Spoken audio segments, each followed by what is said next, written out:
السلام عليكم ورحمة الله وبركاته. كم جرتن كبجمتوتا في جالتمتون هردفتون برسيسا ورماب. الحمد لله نجا كوت نجاني هي خنجر الله إنك بجارا بك جرتن مرس نجا. إجا دعوتوتن كيا برم سرّا خنا كيسة توان نسم برسيسو. يو جوال كيسن أكاد ساعة هي بشان كيس سنجلا أبوه جوال كيسن بشان سنجلا أسيانه. حالا سلب مت جوال كيسن بشان سن كيسا اتباسو اندسنا نسم برسيسا. يروم جوال كيسن بشان كيس نار كاكو سنتيه چودا جوال كيسن كافتني أبليكيشني تقدر بوفتني چودا.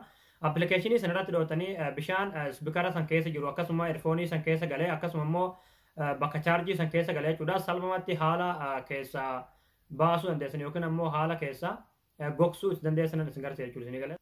Yoo chaarjii isiniif shaanuu didees akkasuma immoo yoo bakkeen spikaraa sun sagalee dhageessuu didees akkasuma immoo bakkeen erfoonii sun yoo karrabde jechuudha. Salphumatti jechuudha haala keessa itti gogsuu dandeessan isin barsiisa jechuudha isin galee. Egaa daawwattootaan kiyyaa gama barumsaatiin darbuun duratti warroonni YouTube chaanaala kiyyaaf haarawaa taatan baga nagaan dhuftan jechaa YouTube chaanaala keenya subscribe godhachuun dagatinadha.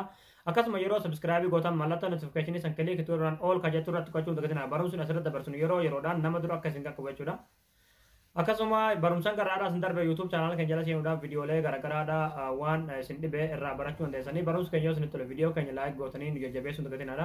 Gaafii garaagaraadhaa qabaatan koomentii jalatti nu barreessadha. Egaa gamanumaan gama barumsaan dabarsaa hanga xumura viidiyoo keessatti afaan turaan hordofaa isiniin jedha.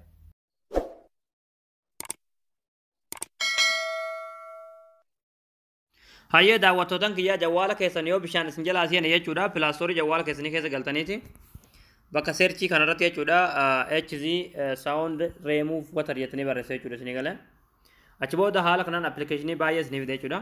Appilikeeshiniin kun guutuun bishaan jawwaala keessan keessa inni gosa garuu bareedaan isaadha jechuudha kinoo kana jechuudha speaker cleaner pro remove water ka jedhu jechuudha isin galee. Egaa kan inni buufatanii jechuudha buufadee waan akka buufuu oopinuma naaf fida oopinuma irratti kilik godhee isinitti agarsiisa jechuudha isin galee. Yeroo haala kanaan kilik irratti gootan jechuudha. Haala kanaan sanii fida start ka jedhu kilik gootanii. Ammallee exit na kilik gootanii. Egaa achi booda haala kanaa fuula kana sanii fida jechuudha. Yeroo haala kanaa fuula kana sanii fida jechuudha. Amma kan walakkaa kana jechuudha start cleaning ka jedhu kilik irratti gootan jechuudha isin galee. Yeroo start cleaning kana kilik irratti gootan jechuudha. Sagalee isin dhageessa jechuudha. Xizz jeeti jechuudha isin galee. Amma irratti kilik goone isin agarsiisuti.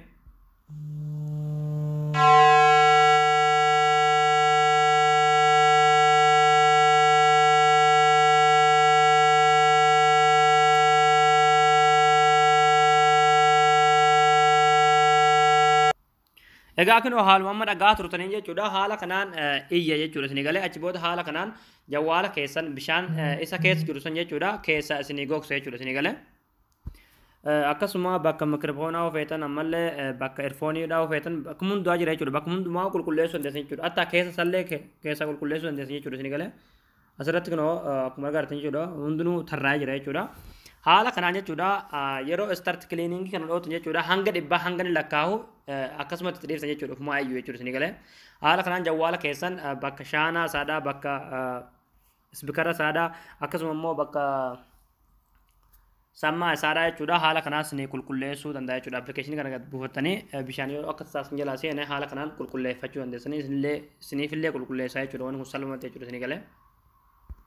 Malee aduu keessa kaa'u yookiin ruuza keessa kaa'u miti jechuudha. Salphumatti jechuudha appilikeeshinii kana buufattanii haala salphaa ta'een mobaayila keessan bishaan keessaa goggogsuu dandeessu yookiin qulqulleessuu dandeessu jechuudha isin galee.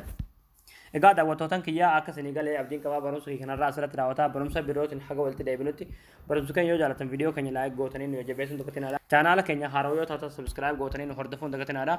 Waan nu hordoftaniif galatooma.